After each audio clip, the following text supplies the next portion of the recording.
안녕하세요. 아태민 주식TV입니다. 미국 증시가요 상반기에 역대급 52년 만에 최고 하락을 보였다. 그래서 이 내용이 어떤 내용이고 그래서 하반기 전망은 어떨지 제가 한번 살펴보도록 하겠습니다. 자, 여러분 아시겠지만 상반기에 악재들을 한번 살펴보면요. 우선 2월 24일 날 우크라이나 전쟁이 있었습니다. 러시아 우크라이나 침공했는데 이게 생각보다 지금 장기화되고 있죠. 이야기에 따라서 국제 곡물가가 급등하는 그런 양상이 나타나고 있습니다. 유가는 물론이고요. 그 다음에 3월 15일 16일 FOMC에서 드디어 기준금리를 인상했습니다. 5월에는 어땠죠? 0.5%. 그 다음에 6월에는 0.75% 이렇게 드디어 금리 인상이 시작됐습니다. 그 다음에 3월에서 5월부터는 중국이 뒤늦게 지역 봉쇄를 아주 강하게 했죠. 그래서 6월 1일부터는 이제 지역 봉쇄가 해제되는 이런 양상을 지금 보이고 있는데 이 부분들이 지금 주식시장을 주로 압박하는 그런 계기가 되고 있다 볼 수가 있는데요. 어느 정도 수준인지 한번 보겠습니다. 우리가 S&P 500, 3대 지수가 S&P 500, 다우 지수, 나스닥 종합 지수 이렇게 하는데요. S&P 500 지수가 더 좀 신뢰도는 높습니다. 그래서 스탠다드 & 푸어스 미국의 그 3대 신용평가회사죠. 양대 신용평가회사입니다. 그래서 만든 지수인데요. 상반기 보니까 와 1등이 1932년 대공황 때 1932년의 상반기에 37% 정도 하락했네요. 1962년 이때는 이제 역대 최장 성장이 마감하는 그럴 때입니다. 그 다음 1970년도에 또 21% 하락하고 그래서 그 다음 이번이 지금 네 번째네요. 역대 네 번째 S&P 500 지수 하락폭이다. 그만큼 우리가 지금 역대급 상황을 살고 있다. 근데 보통 우리가 통상 고점에 20% 이상 하락하면 약세장, 소위 말해 베어마켓이다 얘기하는데요. 그래서 미국 시장 약세장 진입했다. 이렇게 해석하는 사람들도 있습니다.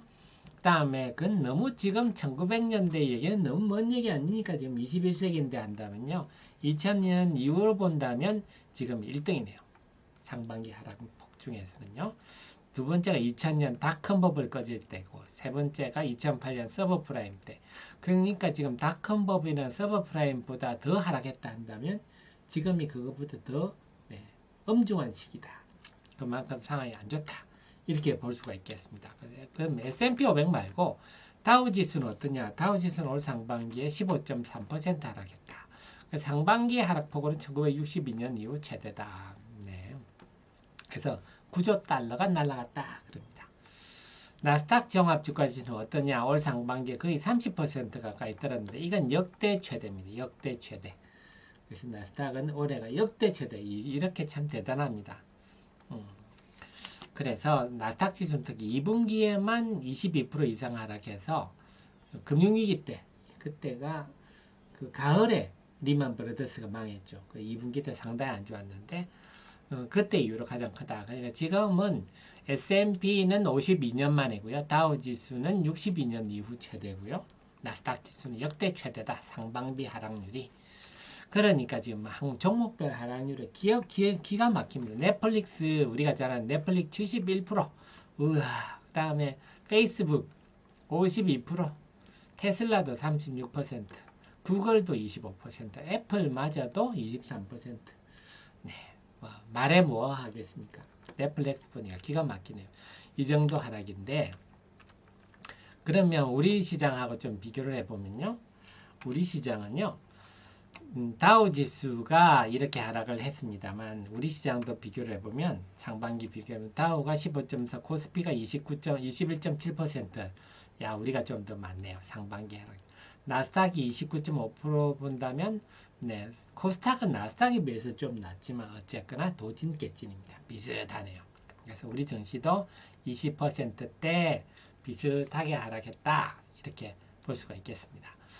그 다음에요. 채권시장, 코인시장은 뭐 말해 무엇 하겠습니까? 주식시장이 이런데 채권시장, 코인시장은 채권시장 모습 보면요. 10년물 국채 가격이 10% 하락했는데 이게 1788년 이거는 뭐 정말 역대급 하락이라 봐야 되겠죠. 그러니까 보통 주식시장이 안 좋으면 채권 가격이 올라서 주식시장이 채권시장으로 돈이 몰려가는데 올해는 그렇지도 채권 가격도 같이 떨어졌습니다.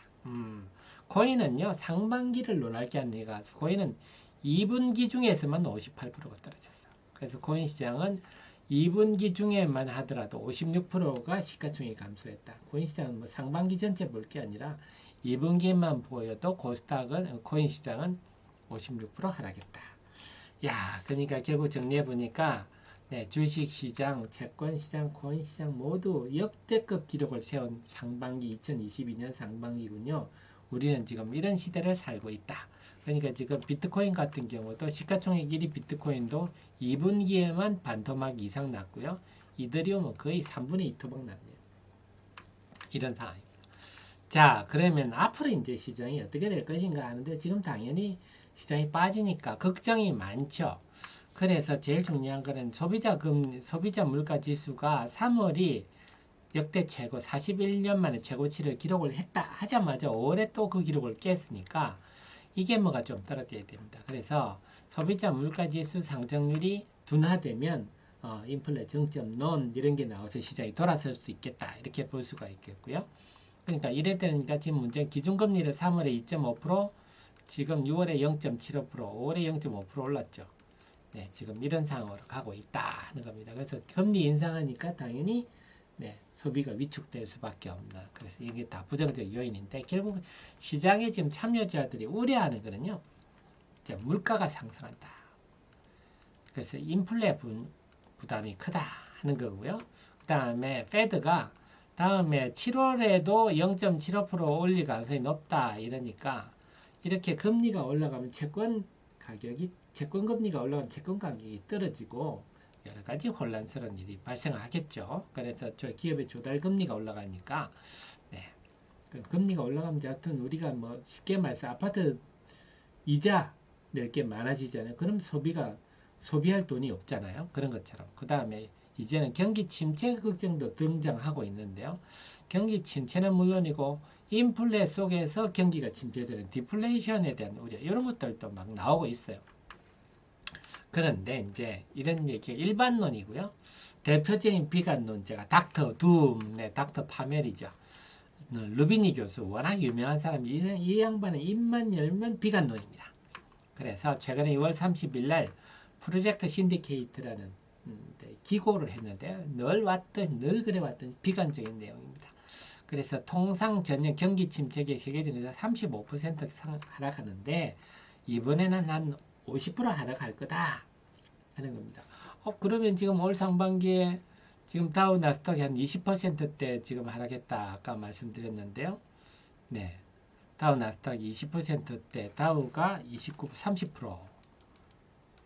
네, 나스닥도 뭐 어쨌거나 고점 대비 한 31% 하락했는데요. 원래 그 루비니 교수 말하는 통상 35% 하락이다 한다면 지금 거의 하락 다 왔네요. 가격 조정 다 했네요. 이럴 수 있는데 이 양반은 한술 더 떠서 이번에는 50% 가까이 하락할 거다. 아직 하락할 게 더 남았다. 이런 거고요. 그래서 그 전에 반등하는 데드캣바 죽기 전에 반짝하는 겁니다. 죽기 전에 반짝하는 거니까 반등할 때 들어가면 또 물린다. 이런 얘기입니다. 그래서 제가 볼 때는 어쨌거나 이 양반은 극단적인 비관론자이기 때문에 그래서 극단론적 비관론으로는 50% 정도 하락할 수 있구나 정도는 참고 정도 할 수 있고 긍정론은 뭐냐 얘기인데요. 야 1932년 그래서 역대 최대 하락을 했는데 하반기에는 거의 다 회복했어. 야 1962년 역대 두 번째로 많이 빠졌는데 하반기에 반 이상 회복했어. 이런 얘기죠. 그래서 골이 깊으면 산도 높다. 자, 그러면 이럴 수 있는 근거는 뭐가 일까요? 첫째는 제일 실질적인 중국이 6월부터는 봉쇄가 지금 풀렸지 않습니까? 상하이 같은 데는 이제 정상 가동 된다 하니까 그래서 2분기 실적이 기업들이 상당히 안 좋은데 중국 봉쇄까지 겹쳤는데요. 중국이 이제 정상화되면 2분기를 저점으로 3분기부터는 좋아질 수 있군요. 이런 얘기가 또 나올 수 있죠. 이런 게 좀 반등의 요인을 될 수 있는 거. 두 번째는 이제 인플레 정점론입니다. 지금 5월에 CPI 소비자 물가 지수가 사상 최대치였 41년 만에 최대치였다 친다면요. 예를 들어 6월이 네, 오히려 떨어진다 하면 이제 인플레가 상투 찍었구나, 정점 찍었구나, 이러면 이런 것도 반등의 계기가 될 수 있다. 그래서 저는 뭐냐면 지금까지 6월, 지금 이제 7월로 접어들었습니다만 6월까지 본다면 상반기 낙폭이 워낙 커서 지금 비관론이 굉장히 큰데요.